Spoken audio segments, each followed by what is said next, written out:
Thank you, Madam Speaker, and thank you to my colleague for sharing her time with me.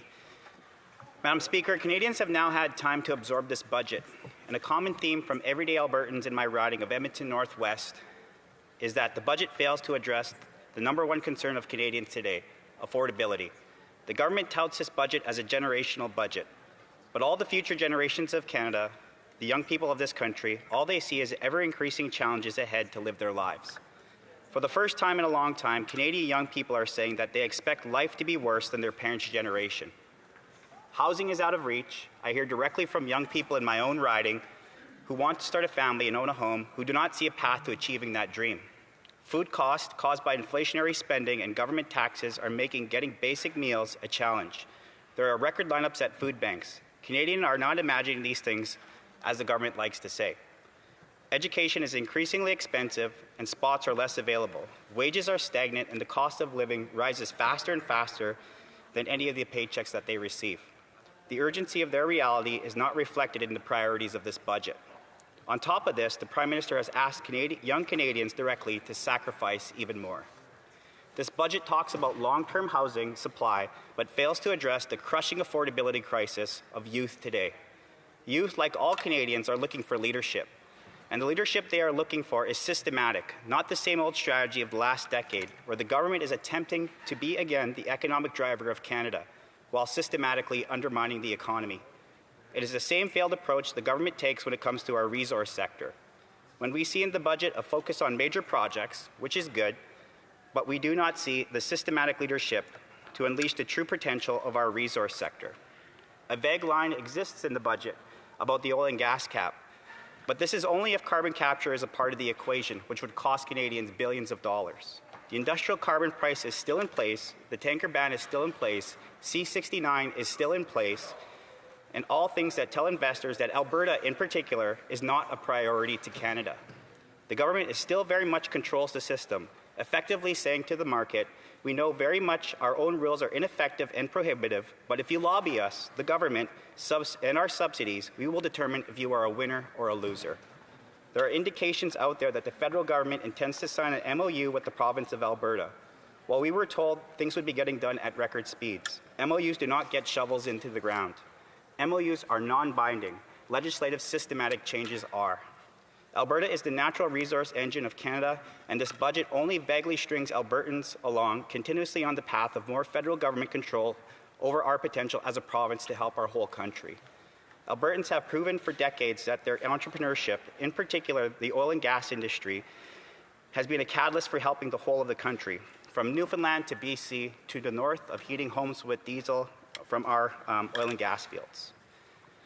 I reflect upon my great-grandfather, Chief William Morin, who in the 1950s embraced oil and gas development and talked about this would be the catalyst to increasing the living standards of his people and having us stand on our own 2 feet in the face of Indian Act paternalism. Which brings me to the consequences of this budget on Indigenous peoples. It has now been just over 6 months since I arrived in Ottawa as a first-time member of this House. In my previous life as Chief of my nation, I sought to lead in the example set by my great-grandfathers and chiefs who came before me. They were entrepreneurial first-time farmers in the late 1800s. They embraced oil and gas as a resource to eradicate poverty in the 50s, 60s, and 70s. And they started gaming in the 80s, 90s, and 2000s so as to show our people and Canada we were responsible net contributors to treaty. This coincides with the notion of self-determination and the fact that Ottawa does not know what is best for our people. Since 1867, Indian Affairs, Indigenous Services Canada, underpinned by the Indian Act, has failed Indigenous peoples across Canada. I came to Ottawa knowing that major structural changes were needed in how Indigenous services manage the relationship with Indigenous peoples.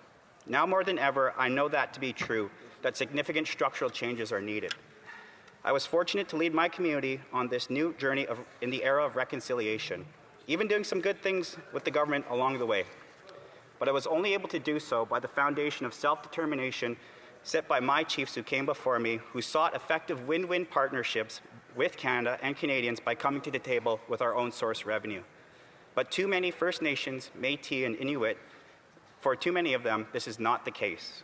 Now I'm afraid this Liberal government has reduced reconciliation to performative slogans in ministerial addresses and press releases. This budget offers none of the structural improvements to take reconciliation to the next necessary level. a level defined more by individual entrepreneurship, less government, and chief and council oversight. The government uses softer, patronizing language like reallocations, reevaluation, and says we are spreading reconciliation around to other ministries. All of this is performative and is a part of the paternalistic savior strategy that has created more uncertainty, more fear, disappointment, and division amongst Indigenous peoples and Canadians. What does it say about priorities when the federal government increases spending in administrative aspects of Indigenous services, like new bureaucratic commissioners' offices, whose titles sound nice, but have no real power to make tangible change in the community on the ground? The budget is good news for new federal offices and jobs, good news for major project advisory boards, consultants, and fraudulent companies posing as Indigenous contractors, but it is not good news for Indigenous peoples in community. To quote the National Chief, when the best we can say is Indigenous services is only being cut 2%, we know there is a problem. The rephasing of how this budget deals with Indigenous communities is a distraction from the ISC cutting $2.3 billion in services, while doing basically nothing to lower the administrative costs of government. Thus far, the only submitted legislation in this House during this session has been for more bureaucracy for the Indigenous files. Since 2018, ISC has doubled its staff from 4,000 to roughly 8,000 full-time equivalents. This is billions more in administration. It has been reported that 42 cents of every ISC budget dollar goes to administrative aspects. That would be $10+ billion. Imagine what that money can do if it actually reached communities and entrepreneurs directly. The budget does nothing to change that. It only exacerbates more government control and dependency.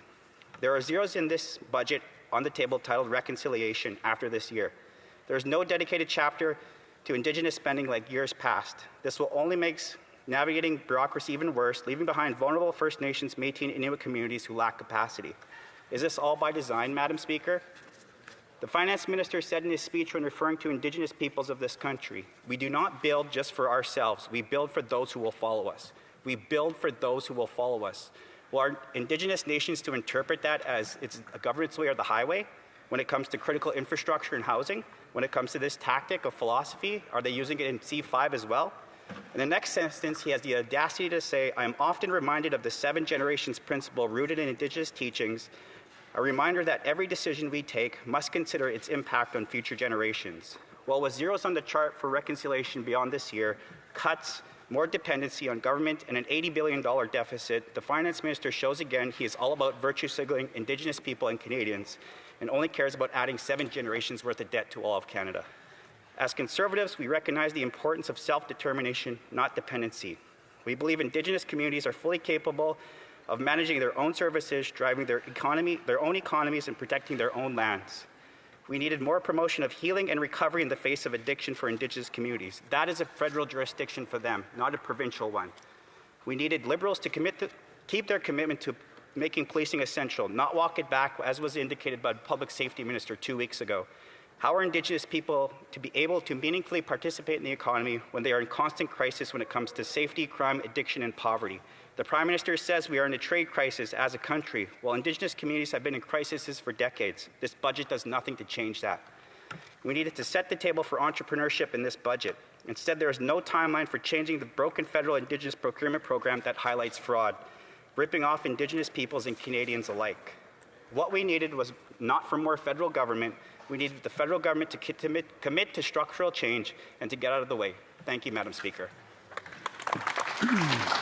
Questions and comments. The Honourable Parliamentary Secretary to the Government House Leader. Yes, thank you, Madam Speaker. Like the member opposite, as a Prairie Member of Parliament, I look in terms of the investment, the major projects announcements, and how our Western provinces are going to benefit by this immensely, whether it's through mining, whether it's through LNG, all sorts of opportunities. And we have a Prime Minister that's working very closely with the Premier of Alberta. And it was interesting, the member shot down the idea of the Prime Minister and the Premier of Alberta getting along and possibly even coming up with an MOU. I'm wondering if he can just reflect on his the negativism and recognize that having a positive relationship with the Premier of Alberta is actually a good thing, and having an MOU is a good thing. Honourable Member for Edmonton Northwest. Well, thank you to my colleague for the question. I did not say it was a bad thing for Alberta and Canadians to work together. But what I was highlighting was an Indigenous perspective about the crisis that we're faced today. Sure, I wholeheartedly support Alberta and Canada working together when it comes to major projects, but those projects are decades, 5, 10 years maybe away. All these announcements are recycled announcements over the last decade with no shovels actually in the ground. And so what I was referring to was the actual processes and crises that are facing First Nations community in the ISC file today as opposed to the major projects. Those are two different things. And I hope the member reflects upon those crises facing Canadians and the actual things that are not getting done from that government to change that today. The Honourable Member for Laurentides-Labelle. Thank you very much, Madam Speaker. In the budget, I'm very disappointed. I've been very disappointed for a while. I worked with Joanne Deschamps since 2011, and we were talking about EI. We need EI reform for serious illnesses, for example. But now we're 20 years later, we're in 2025. Since 2015, the Liberals have said that there were going to be reforms. I know some changes have been made since, but my question is as follows. Does my colleague agree that we need a comprehensive reform of EI, especially for regions where there's a lot of seasonal work in forestry or tourism? Should we not have a big EI reform in the bill, in the budget? Northwest. I want to thank my honourable colleague for the question. I do wholeheartedly agree that, times are changing, technology is changing, and this country does need a strategy when it comes to AI and AI reform. I believe my colleague who spoke before me spoke on this very, very well, and I hope to see that in the budget reflected more clearly. And I don't think that we're getting that from this current budget. So there are solutions Canadians have. I think, again, this government promotes that they are doing top-down and they think they know everything about AI or different sectors when it comes to the resource sector or anything like that. But we need to uplift entrepreneurs in our tech sector and give them the power to lead this initiative, strategically aligning with them side by side. Honourable Member for Edmonton West. Mr. Speaker, I'd like to thank my neighbour from Edmonton Northwest, or as I call it, Edmonton West, Edmonton Mall Northwest. Excellent speech. You brought up a lot of points. Now, this budget is an omnibus budget like the other Liberal budgets. Despite their promises not to do omnibus legislation, it contains probably dozens and dozens of required legislative changes, but none of those will cover the important things for Alberta, such as repealing of C-48, the tanker ban, C-69, the new pipeline bill. In fact, it doesn't commit to repealing the emissions and production cap either. I wonder if my colleague could opine on what this means for Alberta, that the government still insists on keeping C-48, C-69, and the emissions cap. Honourable Member for Edmonton Northwest. Well, I thank my neighbour, my colleague from West Edmonton Mall for the question. I spoke about it in my address, Madam Speaker. It's frustrating as an Albertan. The government says one thing and then walks it back. It's systematic changes that we need in this country.